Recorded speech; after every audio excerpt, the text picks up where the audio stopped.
in a Sala de Guerra production, Sala de Cinema, Brazilian version Julio Cesar Guedes. Today's episode. Downfall, Hitler's Last Hours is a 2004 German film. Today, more than 20 years after its release, it's a great classic of war cinema, right, of dramatic cinema. And it was a very bold film for its time because it shows some aspects of the Nazi regime, and particularly of Adolf Hitler, that had never been addressed in that way before. It's a film that's based on two books. Both were published in Brazil, actually, in Hitler's Bunker by the historian Joachim Fest, and, Until the End, a biography of the secretary Traud Junger. One of Hitler's secretaries, the youngest of them, and one of the main characters in the film. Many of you requested a review of this film, and I'm sure what people most want to know is whether this film is really true to life. So, is Downfall true to life? It's perhaps one of the most true-to-life films I know. It's a film that's almost a documentary. It's based, as I told you, on the book by Joachim Fest, who is a great historian, very established regarding the history of the Third Reich, and particularly about Hitler's biography. So there, in a very straightforward way, you'll find the highlights of what Fest writes in his book In Hitler's Bunker.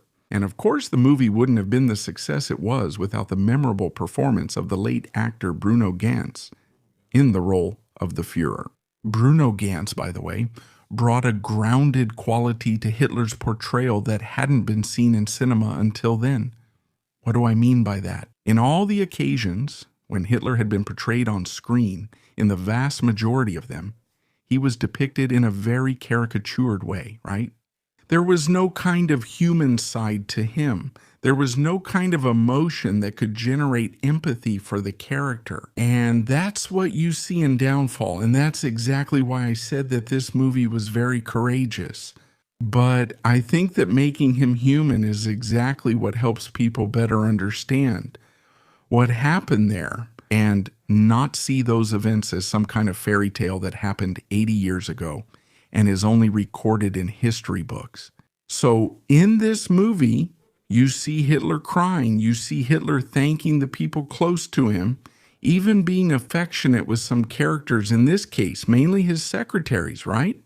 This is an aspect that is really emphasized in Traud Junger's memoirs, this closeness, this paternalism that Hitler had with her and with other employees who worked with him.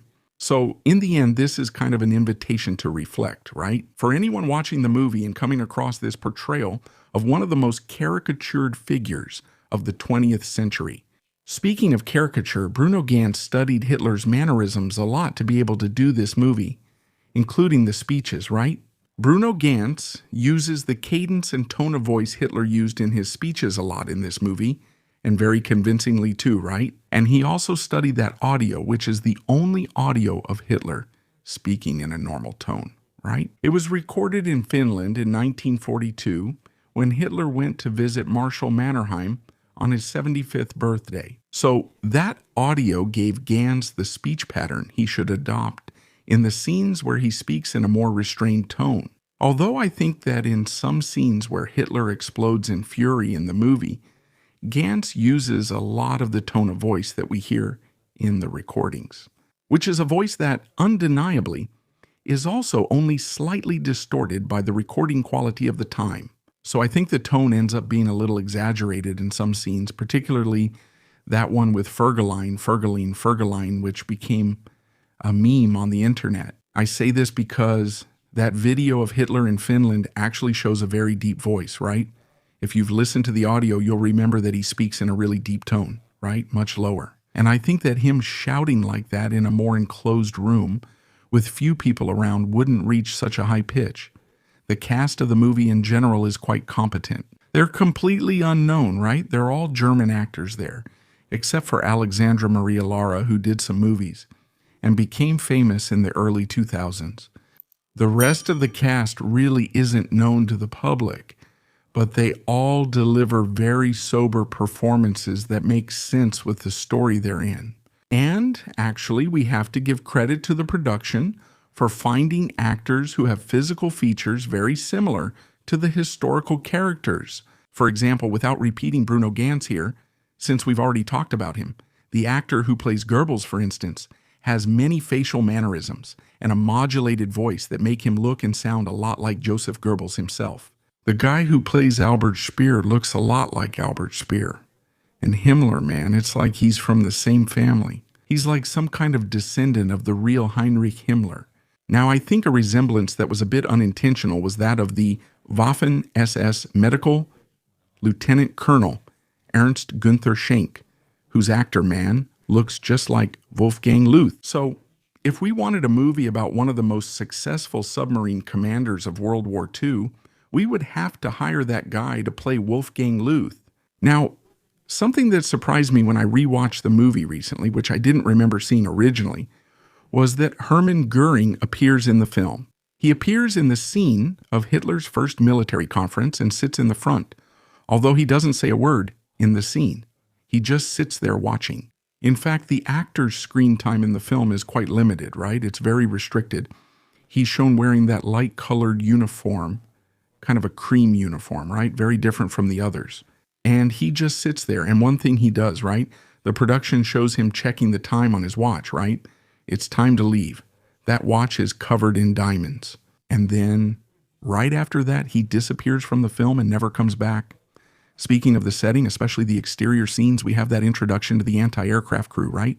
There's an anti-aircraft battery in central Berlin that's completely run by young people, even kids there.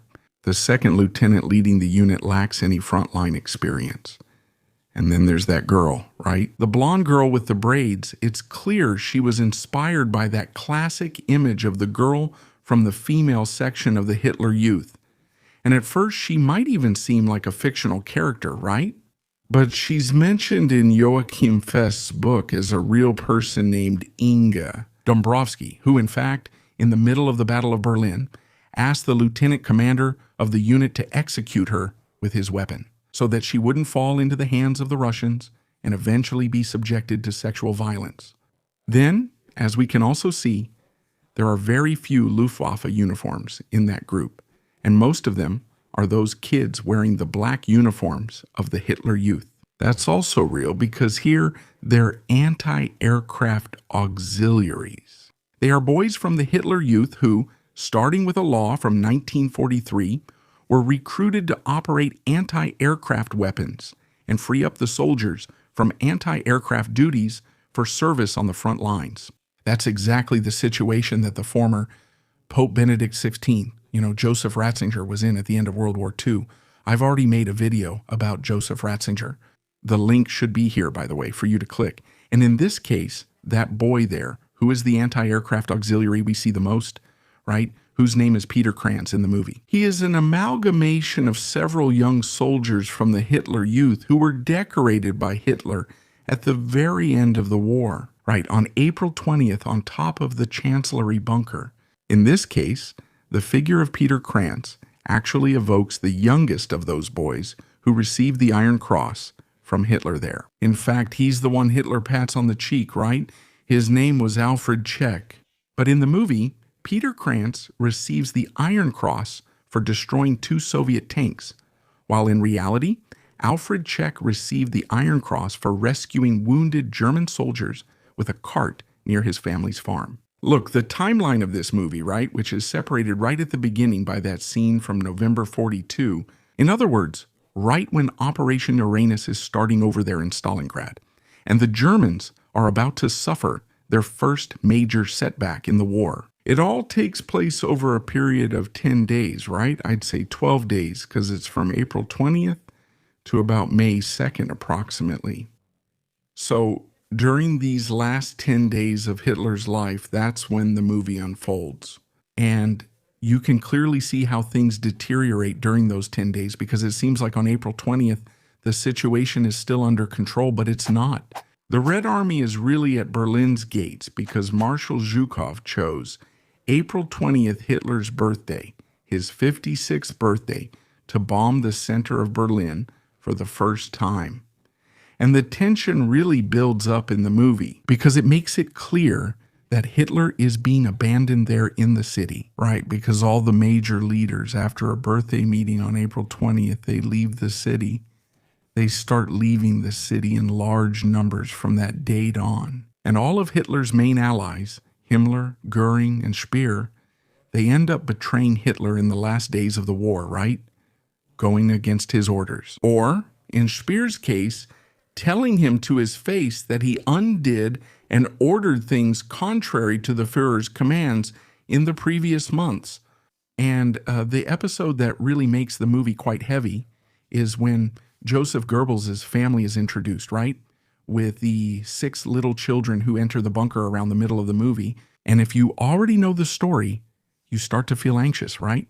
Because you know what the fate of those 6 children will be, since they are portrayed as adorable kids. They sing in a choir, they play in that extremely tense environment, right? Which borders on madness in the last days of the bunker. So this aspect might not be easy to watch for a lot of people.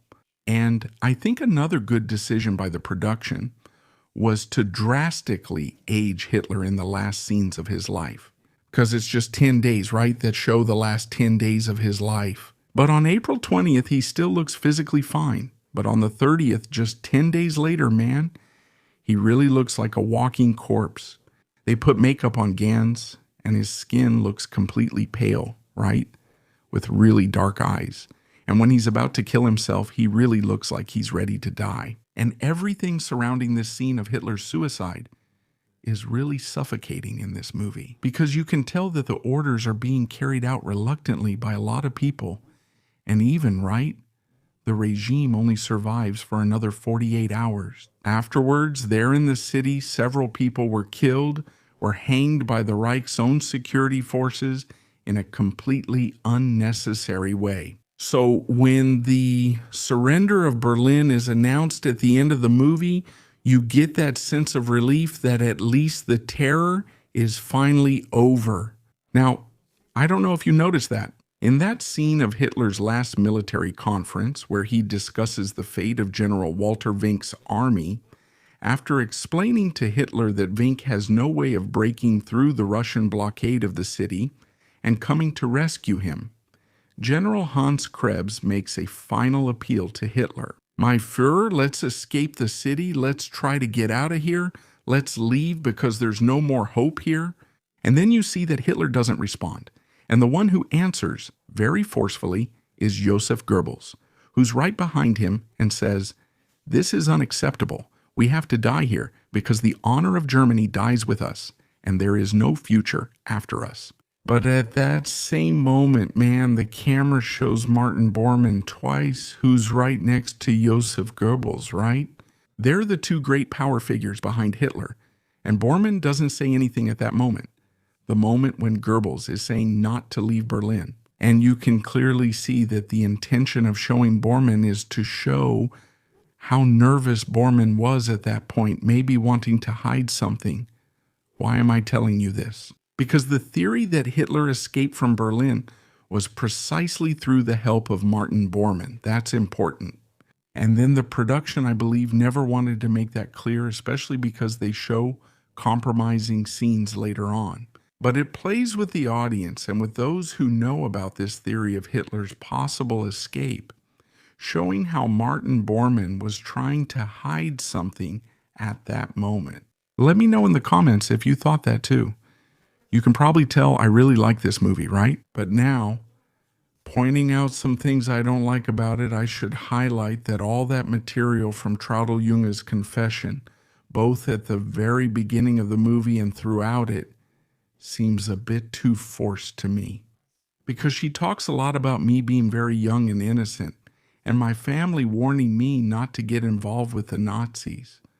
Oh boy. She became Hitler's secretary in November 1942 at the height of Hitler's geopolitical power. He basically owned Europe at that time. And why would her family say, "Don't get involved with Nazis"? A government that had already been in power in the country for almost 10 years. It had consolidated its power without any opposition. I don't think that condemnation from the family sounds very realistic, no. And the other source that the script relies on is precisely the book by Joachim Fest, who used Albert Speer's memoirs to construct the events. And I'm not even going to question Joachim Fest himself here, but I have, personally, my doubts about Albert Speer's testimonies. Because, man, think about it. Speer was Hitler's armaments minister. He was deeply involved with him at the highest level. He was the guy who signed the work orders for millions of forced laborers in the German war industry in the last years of the war, and he got out of Nuremberg. Nuremberg with a much lighter sentence than his colleagues. And during the Nuremberg trial, we saw two factions being created, the Speer faction and the Göring faction, in which the Speer faction completely distanced itself from Hitler, saying that they did everything they could to stop his madness. And one of the things Speer confessed at the Nuremberg trial was that he had even tried to poison Hitler in the bunker by contaminating the air supply of the structure down there, and that he also ignored several orders to carry out scorched earth tactics in Germany. But I'm not just speaking for myself, There are a lot of people who say that Speer completely tried to get himself off the hook to avoid the gallows, or a much harsher sentence than the one he actually received at Nuremberg. And then there are some issues regarding the costumes in the movie, small issues, but in Sala de Guerra, they deserve to be pointed out. Just to make it clear, the costumes in this movie are some of the best I've ever seen, representing German uniforms with a very high degree of accuracy, but even so, a few little things slipped through. In the first one, I go back to Ernst Gintas Günther Schenk, who is an Obersturmbannführer, or lieutenant colonel of the SS, an SS medical lieutenant colonel, and even though he wears the correct insignia on his collar and also on his shoulders, he is called Oberst by others in the movie, which makes no sense at all, because Oberst is an army rank, and there is no such shortened form for the rank of Obersturmbannführer, which is lieutenant colonel in the Waffen-SS. You might wonder if calling someone colonel is like the Portuguese habit of referring to a lieutenant colonel as colonel. Sometimes you do that, right? The guy who is a lieutenant colonel, you just call him colonel. But that wouldn't be the case because the colonel in the Waffen-SS would be the Oberführer. And the abbreviation for Obersturmbannführer would actually be Ostubov, not Oberst. So it's a little script error to have referred to Schenk as Oberst, or Army Colonel. Another Obersturmbannführer who has depiction issues is Werner Hasse, who is that doctor who ends up going to the bunker and gives the poison to Blondie. He is also a lieutenant colonel, Obersturmbannführer. You can see it here by the insignia on his collar. But the insignia on his shoulder are for Obersturmbannführer, or Major. There isn't a little golden star attached to the insignia on his shoulder, like Schenk has on his uniform. The most famous character who also has a problem with his uniform is Hermann Fegelein. Hermann Fegelein has the rank of Gruppenführer in the movie, and he is also mentioned as Gruppenführer in the film, a rank that he achieved back in 1944, and Gruppenführer would be equivalent to lieutenant general or a two-star general. However, on his collar in the movie, the insignia of Brigade Führer, or a one-star general, is being displayed. The difference there is that one little star is missing underneath those oak leaves. And finally, what I found most striking in terms of costumes was the depiction of Arthur Axmann, the head of the Hitler Youth, who is shown in the scene with the children, right? Being decorated by Hitler there in the Chancellery Garden. Arthur Axmann had lost his right arm in combat in the Soviet Union. Therefore, he couldn't have been shown with his right arm extended doing the Nazi salute in that scene. Arthur Axmann even did the salute with his left arm. He greeted people with his left arm. And then you might ask yourself, but wait a minute, maybe the production just switched Axmann's arms. Maybe his other arm was the prosthetic one.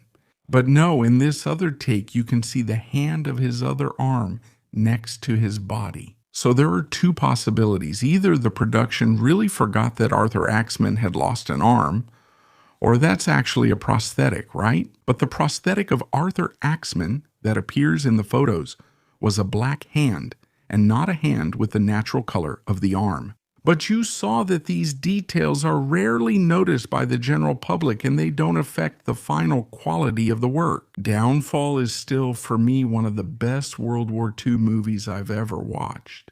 It definitely deserves your attention and also deserves a glorious 5-cannon salute. Now, since you want to know more about the last year of the war, you can buy my book, O Atomo como Arma, which will explain to you the whole story of the creation, development, and use of atomic weapons in 1945. You can buy it through the link in the description or by using the QR code on the screen. And if you want this book autographed with a dedication for you, just send me an email at saladiguerra@gmail.com with your zip code and I'll calculate the shipping for you. And have you already watched Downfall, The Last Hours of Hitler? Tell us here what you think about this movie. If you like this video, then share it with your friends, give us a thumbs up, and don't forget to subscribe to Sala de Guerra so you don't miss anything else. I'll stop here. Thank you again for watching, and here's a big hug from Sala de Guerra.